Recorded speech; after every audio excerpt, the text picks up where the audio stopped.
It's something most people don't like to think about. What if your heart suddenly starts acting up, and you're home alone? No warning. No one around. Just that uneasy feeling in your chest that won't go away. It sounds like the kind of thing that only happens in dramatic TV shows, but for many older adults living alone, it's a real possibility. And in those first few minutes, what you do can be the difference between life and something far more serious. But here's the thing, surviving a heart attack alone isn't about luck. It's about knowing what to look for and what actions to take without wasting a single moment. You don't have to be a doctor. You don't need expensive equipment. You just need to be prepared. In this video, we're going to talk through everything simply and calmly so you know what to do if you ever feel those early warning signs. It's information every older adult should have. And honestly, it's the kind of knowledge that could save your life. Have you ever had a strange symptom and brushed it off, thinking it was nothing? Maybe pressure in your chest, or shortness of breath that didn't quite make sense. Let me know in the comments. It might be more common than you think, and sharing could help others feel less alone. Now let's get started. Number 1. Recognize the warning signs, and don't ignore them. The very first thing that can save your life during a heart attack, especially if you're alone, is knowing what to look out for. And no, it doesn't always start with the big dramatic pain like they show in movies. For many older adults, it begins much more quietly. A little pressure here, a little shortness of breath there. Easy to miss, easy to dismiss. But ignoring it can be dangerous. It might feel like a weight pressing in the center of your chest. Not a sharp stab. More like something heavy sitting there, or like your chest is slowly tightening.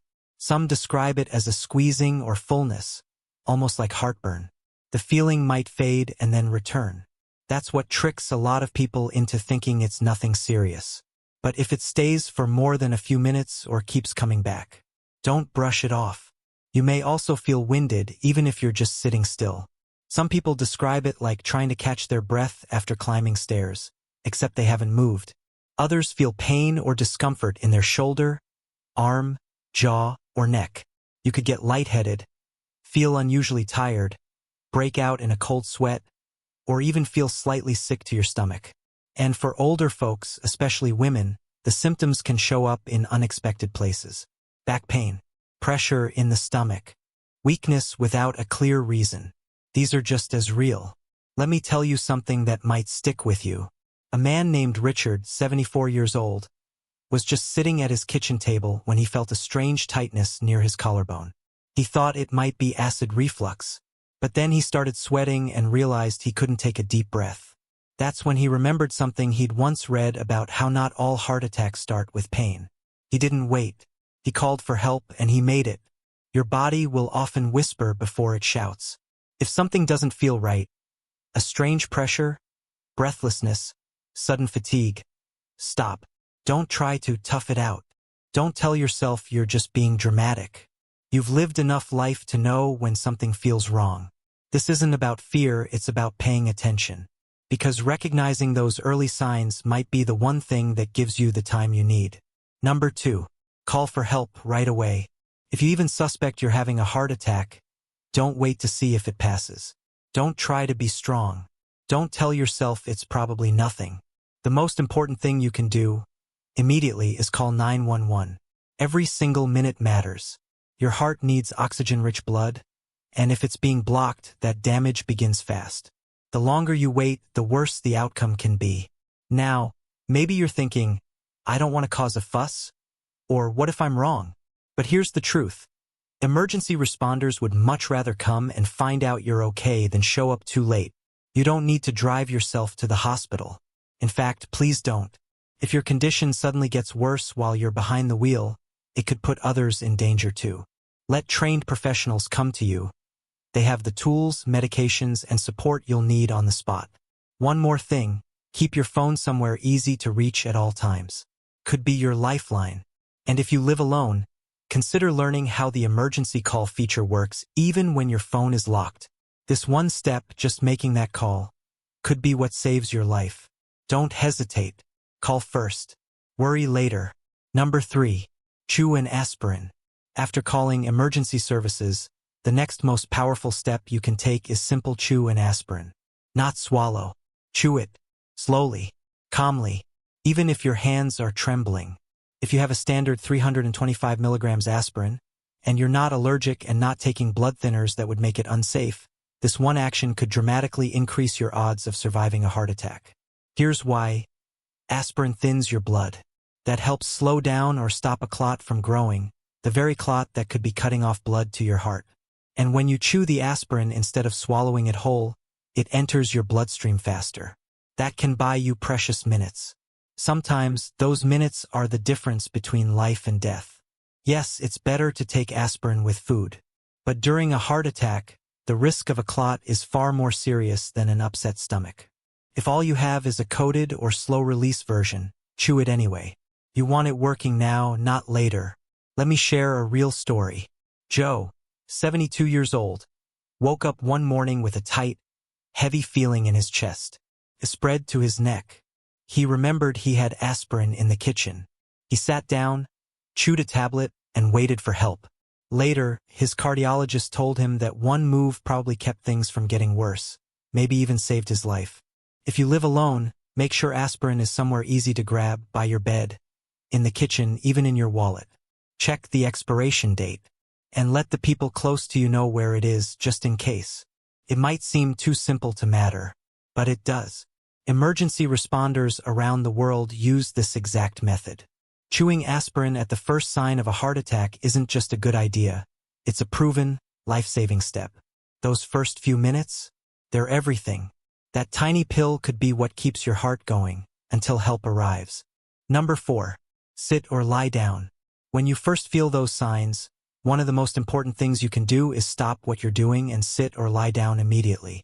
You might be tempted to try to tough it out or continue moving, but this is critical for your safety. By sitting or lying down, you're reducing the strain on your heart. Heart attacks put a lot of pressure on your body, and your heart is working harder than normal. Resting helps to lower your heart's workload, giving it a chance to stay steady and focused on getting you through this. You may start feeling lightheaded or dizzy, and this is a clear sign that your body is under stress. Don't ignore it. The more you move, the more you put pressure on your heart. The best thing you can do now is stop, sit down, and breathe slowly. Remember, resting is not being inactive, it's your way of taking action. You are doing what your body needs right now to minimize the damage while waiting for help. Stay as calm and still as possible. It can make a huge difference in how your heart responds during those crucial moments. Number 5. Unlock your door for emergency responders. At this point, after sitting or lying down, it's crucial to think about how you can ensure help can get to you as quickly as possible. One of the easiest things you can do is unlock your door, and this is especially important if you're living alone or you're isolated at the moment. While it might seem like a minor task, unlocking your door can make a huge difference if paramedics or emergency responders need to reach you. When you're experiencing a medical emergency, the last thing you want is to waste valuable time fumbling for keys or trying to get someone to open the door from the outside. Unlocking the door in advance ensures that if help arrives, they won't have any trouble getting to you immediately. If you live alone and often find yourself in situations where you might not be able to get up and unlock the door, consider setting up a smart lock or a key box near your entrance. A smart lock allows emergency responders to gain access with a code or a key, or you can use a key box with a combination code to make sure that help can get in, even if you're unable to get to the door yourself. While it may seem like an extra step, these simple measures can save you a lot of time and hassle when it counts. It's about being prepared, so if something does go wrong, emergency teams can get to you quickly and start helping you right away. Even if you're unsure if you need assistance, it's always better to be safe than sorry. You don't want to wait until it's too late to take action. Unlocking your door can help ensure that even in the worst-case scenario, someone can get to you, and you don't have to face the emergency alone. Number 6. Use your phone speaker and medical ID. As you're lying there, trying to stay calm and manage the situation, your phone becomes one of your most important tools. It's not just a device for communication, but also a way to ensure you have access to vital information when help arrives.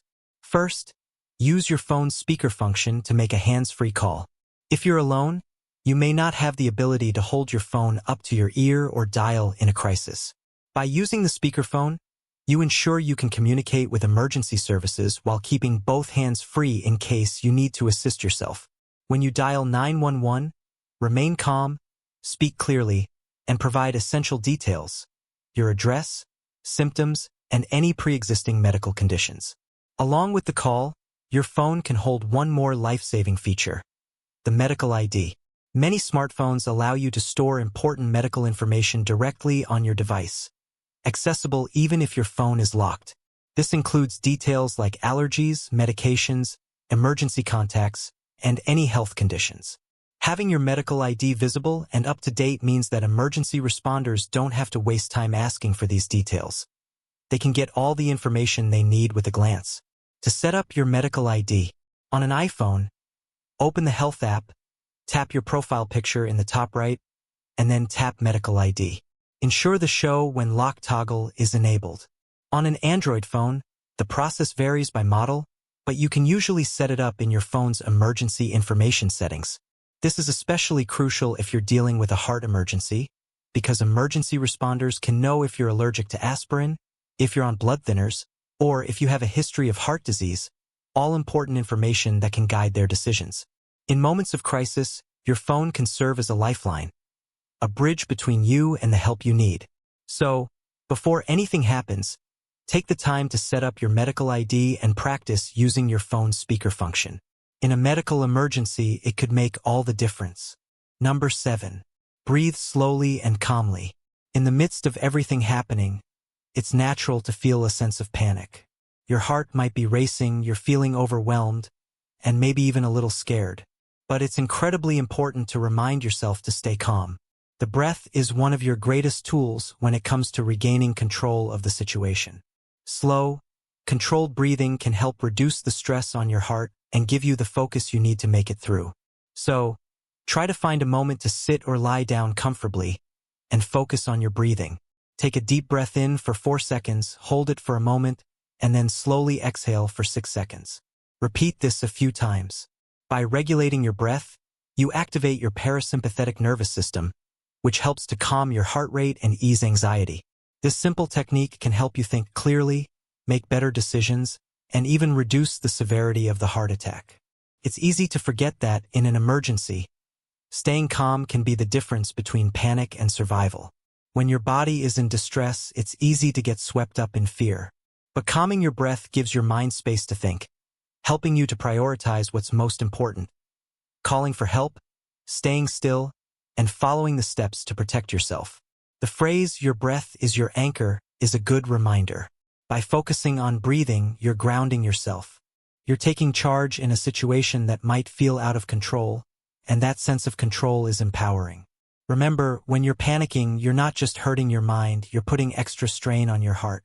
Every time you take a slow breath, you're giving yourself a little more time, a little more space. So, next time you're in a tense situation like this, try to think about your breath first. It's one step you can take to calm your heart and keep your mind sharp. In those critical moments when every second counts, the right actions can save your life. Whether it's sitting down to reduce the strain on your heart, calling for help with your phone's medical ID, or simply taking a breath to stay calm, each step plays a vital role. Take the time today to set up your medical ID on your phone and keep aspirin handy just in case. If you live alone, consider adding a smart lock or key box to make it easier for emergency responders to reach you. These small actions can be life-saving when it matters most. Share this knowledge with someone you love. It could be the thing that helps them in an emergency. Which of these steps stood out to you? Was there something new or surprising? Drop a comment below. I'd love to hear your thoughts. Remember, your calm and preparation can make all the difference. Stay strong and take care of your heart.